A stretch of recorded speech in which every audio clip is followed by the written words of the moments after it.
Hey everyone, and welcome back to EU4 as the converted Byzantium.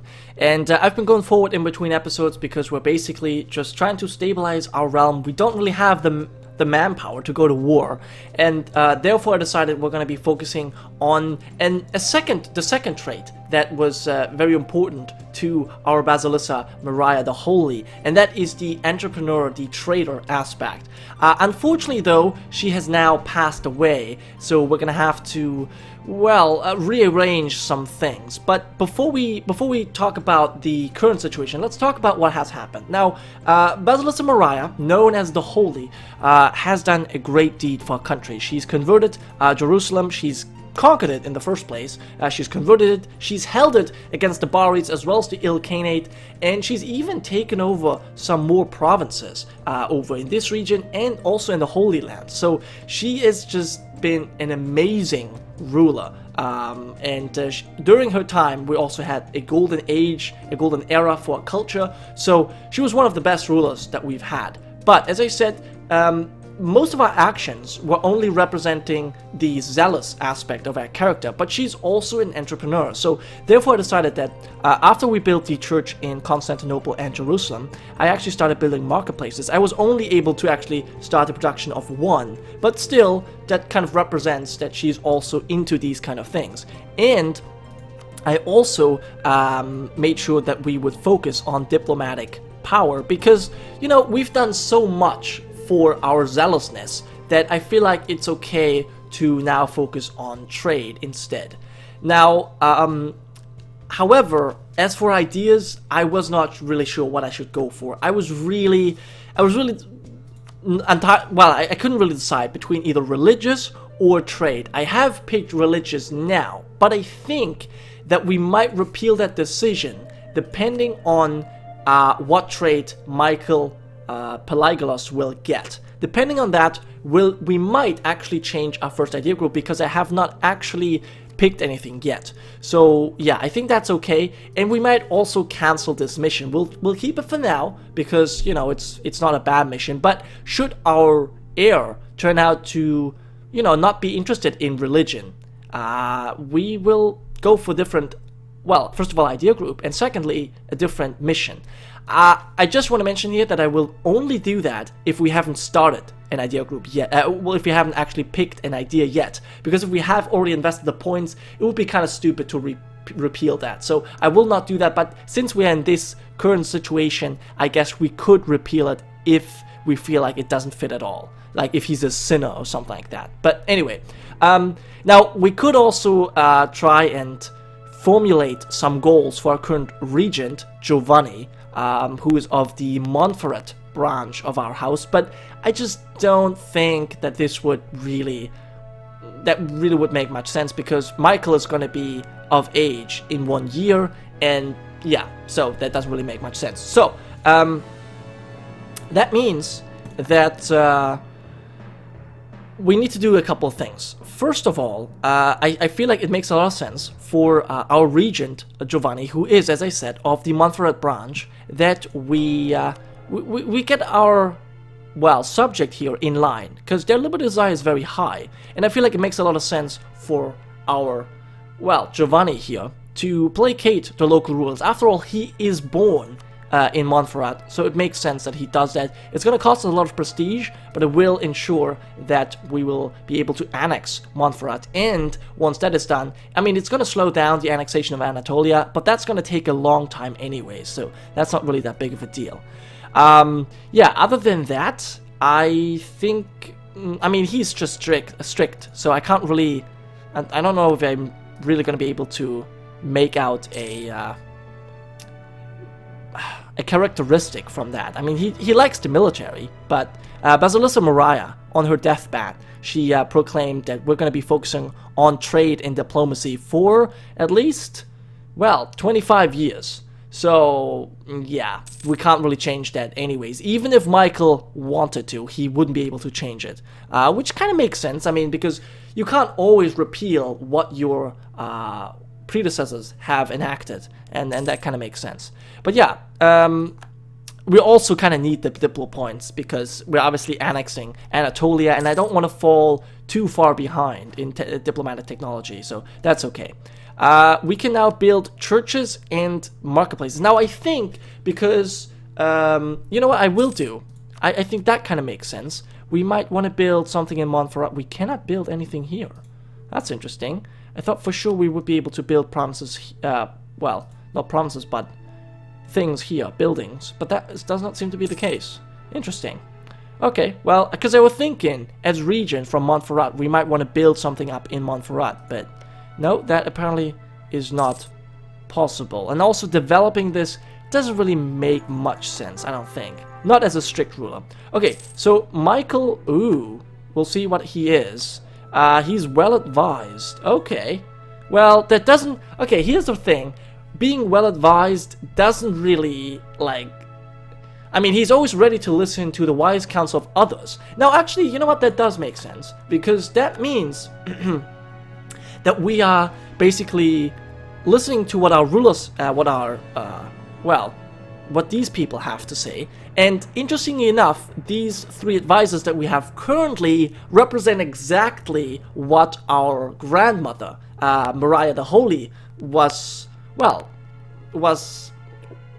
the way she was ruling, I guess, is what I want to say. So I think because right now we're nothing but well advised, which also makes sense for a young ruler. We don't really know much, we don't really have a whole lot of experience, so we are listening to our cabinet, and they're basically proposing the same ideas that Maria has proposed. So I think for now, we're just gonna do the same thing that she has done. We're gonna be somewhat zealot, we're gonna be somewhat of an entrepreneur, and we're gonna be somewhat strict. I feel like that's what I'm gonna go with for now. Obviously, you guys can leave your thoughts in the comments, but I will talk about that towards the end of the video again. So basically that means we're just gonna continue the same policies that our grandmother has enacted until we get a different trait. I think that makes a lot of sense. Or until one of our cabinet members dies, and then we'll just pick the one that seems to just fit well.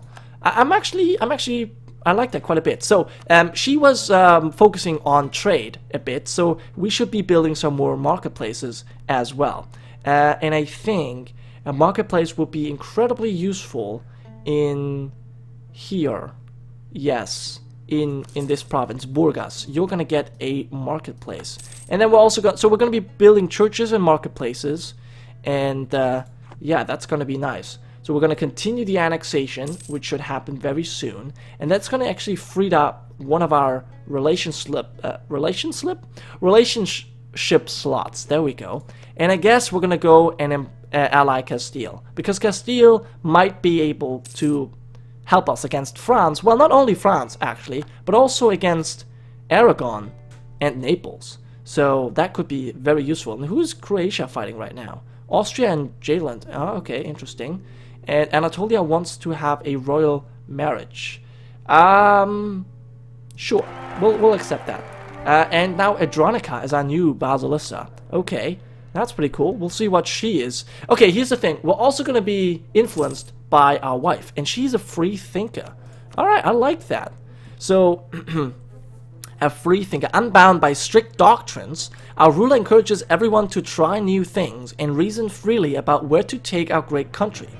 Okay, interesting. Okay, so she is going to be spending more to unlock institutions. Okay, free thinker. That gives us reduction to idea.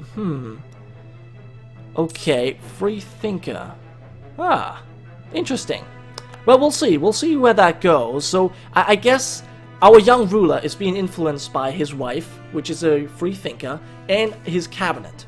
So, yeah, well, we'll see. We'll see how things go. Okay, anyway, so Michael, being a man of faith, has found an unusually personal way of creating trust and ensuring loyalty. When meeting another Orthodox ruler in person, he will often ask them to pray together. Okay, so Rostov. Who is Rostov? I don't even know. I can't even... Oh, this is this guy. I don't really think we need to improve relations with them, necessarily. We better practice more secular diplomacy. Souls, not only minds, must unite. You know what? Actually, yeah. Our mother our grandmother, I should say, was very zealous. So I feel like this kind of makes sense. Yes. Okay, we'll go for this, and we'll improve relations. Even though it doesn't actually help us that much, I feel like it's more what we would do. As I said, we will continue the policies of our grandmother, and that's what she would have gone with. Okay, so Montferrat has been annexed, and that means we have now 3,000 men over here. That is, I guess, the 4th Legion, and it's not really a legion, to be quite honest, because it's only about, like, what, 3,000 men, and we should definitely strengthen that. How many more men can I raise? 7. Don't know if I want to invest in a huge amount of forces here, but I kind of do. I kind of need to. And wait, the culture here is German? Oh, that's interesting. Oh, that's interesting. Oh, right, yeah. There's not that many cultures. Okay, so now, that being said, I guess we're going to go for an alliance with Castile. It just simply makes sense. Aragon, France, and Naples, they are our enemies because we want to take over these provinces. So yeah, I think we're going to go with Castile, get this alliance done, and improve relations. I think we've done that as well, so that's fine. Maybe improve relations with Ethiopia again, or Muscovy. Muscovy seems fine. Maybe Ethiopia would be sweet to do. Yeah, I don't think I'm going to go for a royal marriage here necessarily, but maybe at some point. Castile, no, well, he wants to have a royal marriage. I always said no, but you know what? Alliances are sealed with marriage. I think I'm actually going to do... This is one thing we're going to be doing differently than our grandmother. We're going to accept the royal marriages with these people. Because we're not actually zealous. So that's fine. Yeah, we'll accept them. Okay. And England declared war on Scotland now. Yeah, that was to be expected. I knew it was going to happen. They take out Wales unopposed. Then they go after Ireland. And then they take out Scotland. Yep. And so it goes. Alright, well, I can only hope that Sweden, which actually gained some strength over here, will be able to contain England, but I'm not sure if they will. I'm not sure if they will. Anyway, we have a couple more zealots, Zuni zealots, that we need to deal with, but that's okay. And we can build some more churches. I think... Is it church time? Is it church time yet? We're gonna go for the one that gives us the most. Yeah, okay, 23, that's pretty good. So we're gonna go for church and marketplaces. I guess we'll check out which of them gives us the most benefit, and then we'll take that. Yeah, I think that's better. Okay, and yeah, advancement of clergy, extra. Oh, that's interesting. Do I have any special interactions?